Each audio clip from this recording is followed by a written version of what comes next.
সব কিছু ছিল, আমি ছেড়ে দিয়েছি for the country. Individual is not important, আমাদের ক্রিকেট ইজ ইম্পর্টেন্ট। কে আসলো কে গেল ডাজন্ট ম্যাটার অ্যাট অল। এরা এত সুন্দরভাবে করতে পারছে, তোমরা এত পারছো না কেন? চিটাগংয়ের ইভেন্টটা যখন আমরা প্ল্যান করলাম এবং আমাদের বোর্ডের প্রথম মিটিং করলাম, তারপরে কিন্তু আপনাদের চিটাগং বিভাগের যিনি ডিরেক্টর আকরাম খান এবং আপনার মঞ্জু ভাই কিন্তু চিটাগং বিভাগ না, বাট উনি ক্লাব ক্যাটাগরি বি থেকে এসে তারপরে তারা এবং বেশ অর্গানাইজ করেছে এই সুন্দর একটা ইভেন্ট। তো ভাইয়া যে বলছিল যে অন্য এখানে যে বড় বড় স্পন্সর এসছে, অন্য অন্য রিজনে যদি স্পন্সরশিপ না আসে কী করবো আমরা সেই ক্ষেত্রে হয়তো একটু লোয়ার স্কেলে করব।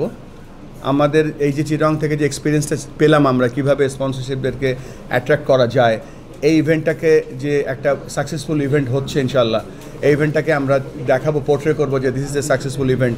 তো আমরা চেষ্টা করব এই ইভেন্টটার সাকসেস নিয়ে ওই যে আমাদের ঢাকা, সিলেট, রাজশাহী, বরিশাল, খুলনা, এখানে আমরা এই সাকসেস স্টোরিটা বলবো। আর যদি স্পন্সরশিপ নাও পাই, আমরা যত ছোট আকারেই হোক আমরা ইভেন্টটা করব। আর সেকেন্ড কোশ্চেনটা ভাইয়ের যেটা ছিল, দেখেন ইন্ডিভিজুয়াল ইজ নট ইম্পর্টেন্ট, আমাদের ক্রিকেট ইজ ইম্পর্টেন্ট। আমরা একটা ক্রিকেটের যে একটা প্ল্যান থাকবে, কে আসলো কে গেল ডাজন্ট ম্যাটার অ্যাট অল। এখানে পেপার থাকবে, ক্রিকেটাররা খেলবে, ক্রিকেটাররা ভালো পারফর্ম করবে, কর্মকর্তারা তাদের সেরাটা দিবে এখানে। সো এখানে কোনো দের ইজ নট পার্সোনাল কিছু নেই, কে থাকলো কে না থাকলো that's completely immaterial. K follow করলো না করলো ওটাও কেয়ার করি না, বাট ক্রিকেটে যেন হয় রাইটলি। সো এটা ইন্ডিভিজুয়াল ইজ নট ইম্পর্টেন্ট, আমাদের ক্রিকেটটা আগে। বাংলাদেশের ক্রিকেটের ইতিহাস কি সেটা বলে আমরা সামনের দিকে তাকাই, দেখি কি হয়। আমি একটু অ্যাড করি এখানে যেই প্রোগ্রামটা হচ্ছে, এটা কিন্তু বাংলাদেশ ক্রিকেট বোর্ডের প্রোগ্রাম না ইন ওয়ান সেন্স। এটা কিন্তু লোকালি অ্যারেঞ্জ করা প্রোগ্রাম, কিন্তু যেটা আলটিমেটলি হবে প্রত্যেকেই ইন্ডিপেন্ডেন্টলি তাদের অর্গানাইজেশন চালাবে। আমরা যদি বিকেন্দ্রীকরণের কথা বলি, এবং হতে পারে কোনো বিভাগে এটা দারুণভাবে হবে, কোনো বিভাগে অত ভালোভাবে হবে না, কারণ হয়তো তাদের রিসোর্স কম আছে কিংবা সেখানে উদ্যোগের অভাব আছে, এমন হতে পারে। কিন্তু সো এটা ওপেন থাকবে, যা যেভাবে খুশি সে নিজেকে সেভাবে গুছাবে। But at the end of the day অ্যাকাউন্টেবিলিটির প্রশ্ন কিন্তু আসবে। এরা এত সুন্দরভাবে করতে পারছে, তোমরা এত পারছো না কেন? সো ওই প্রেশারটা কিন্তু থাকবেই।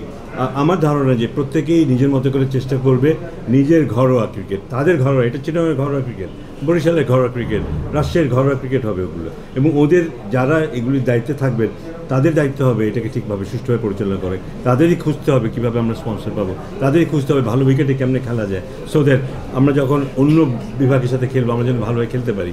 সো ওই ধরনের একটা এনভায়রনমেন্ট তৈরি করাটা খুব জরুরি।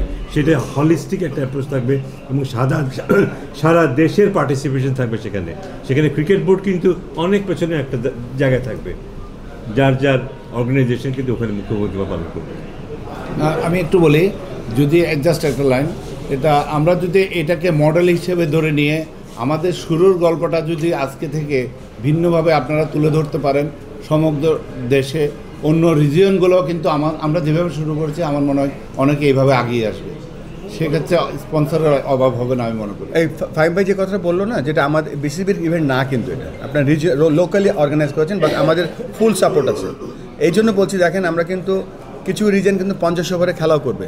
আমরা যে অনূর্ধ্ব 16-18 করেছি রাজশাহী বিভাগে, সেটা ছিল 50 ওভারের।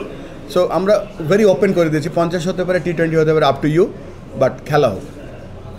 যেটা বলে যে পার্সন ইম্পর্টেন্ট না, আবার এর সঙ্গে সিমেন্টালিস্ট ইজ অলসো ট্রু যে রাইট পার্সন রাইট জায়গা না থাকলে অনেক ধরনের প্রবলেম ক্রিয়েট হয়। এর আগে আমরা দেখেছি যে বাংলাদেশের ক্রিকেট মূলত ঢাকা ক্লাব কেন্দ্রিক, যে ওই ক্ষমতার খেলাটা আসলে চলে আসছে বাংলাদেশ ক্রিকেটে।